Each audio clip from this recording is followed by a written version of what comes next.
Halo semuanya, balik lagi nih bersama kelompok 5. Dan kali ini kami akan menjelaskan model-model komunikasi menurut Wilbur Schramm. Kenalin dulu nih anggota dari kelompok 5 yang terdiri dari Muhammad Raimar Albar, Seruni Ayori Dwi Harum, Fernando Varian Kasira Siregar, dan Muhammad Hafiz Ramadan. Nah, untuk mempersingkat waktu, mari kita simak penjelasan berikut ini. Oke teman-teman, kita memasuki jenis-jenis model komunikasi menurut Wilbur Schramm.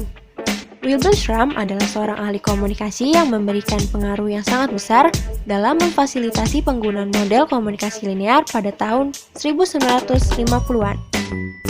Dan kemudian bergerak untuk mengembangkan model komunikasi relasional di tahun 1973. Berbagai penelitian komunikasi dan empiris dipengaruhi oleh model komunikasi Schramm.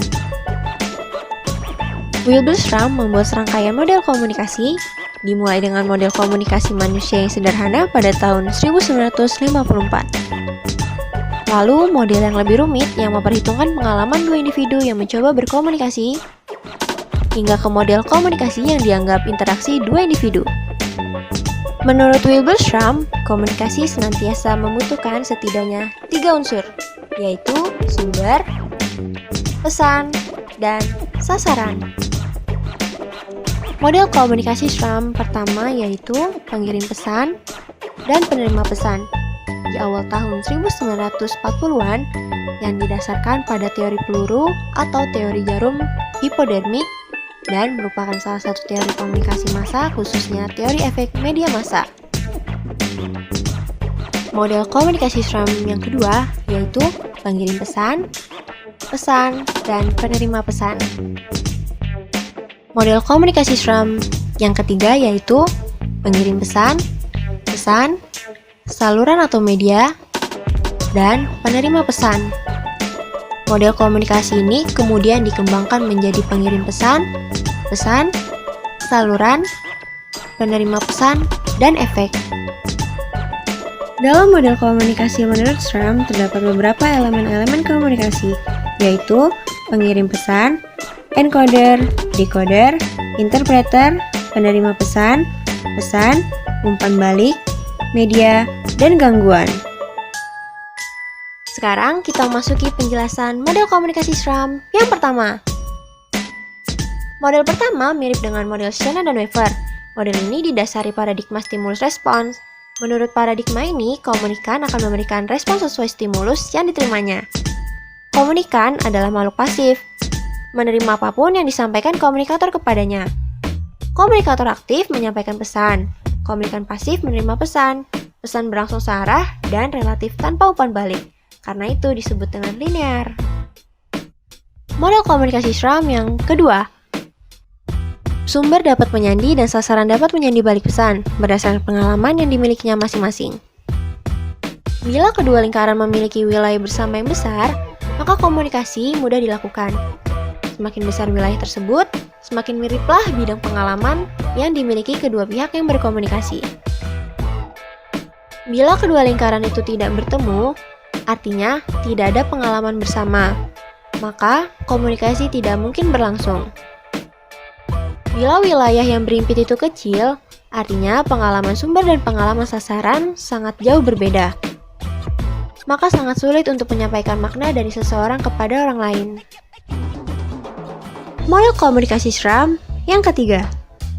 Model ketiga Schramm menganggap komunikasi sebagai interaksi dengan kedua pihak yang menyandi, menafsirkan, menyandi balik, mentransmisikan, dan menerima sinyal. Di sini kita melihat umpan balik dan lingkaran yang berkelanjutan untuk berbagai informasi.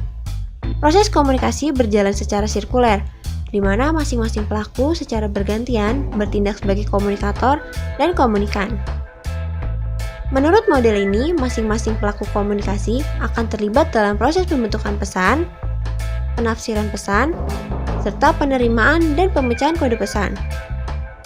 Proses ini berlangsung terus-menerus secara sirkuler. Baik teman-teman, mari kita lanjutkan dengan cara kerja model komunikasi Schramm. Model komunikasi Schramm menyarankan bahwa encoding dan decoding merupakan dua bagian penting dalam proses komunikasi. Berikut adalah cara kerja model komunikasi Schramm. Encoding mengasumsikan sebuah bagian kritis dalam memulai prosedur koresponden dengan mengkonversi informasi data. Encoding dilakukan oleh pengirim pesan atau transmitter dan mengirimkannya kepada penerima pesan. Ketika data menjangkau penerima pesan kemudian melakukan decoding dan menafsirkan data yang disebut dengan pesan dan disalurkan melalui media komunikasi. Selanjutnya kita akan membahas tentang kelebihan dan kekurangan dari modul komunikasi SRAM. Modul komunikasi SRAM juga memiliki kelebihan dan kekurangan sebagaimana modul komunikasi lainnya.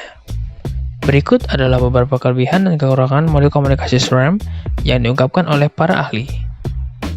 Kelebihan modul komunikasi SRAM yaitu yang pertama, komunikasi sirkuler memberikan kesempatan bagi kedua belah pihak untuk memberikan pendapat mereka. Yang kedua, modul komunikasi SRAM bersifat dinamis dan selalu berubah sehingga sangat membantu dalam berbagai praktik komunikasi secara umum. Yang ketiga, pengirim pesan dan penerima pesan saling bertukar pesan dalam tingkatan yang sama aktifnya.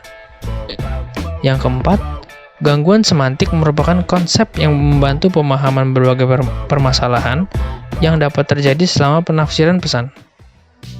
Yang kelima, umpan balik memberikan kemudahan untuk mengetahui apakah pesan yang ditafsirkan oleh penerima pesan sesuai dengan tujuan atau tidak.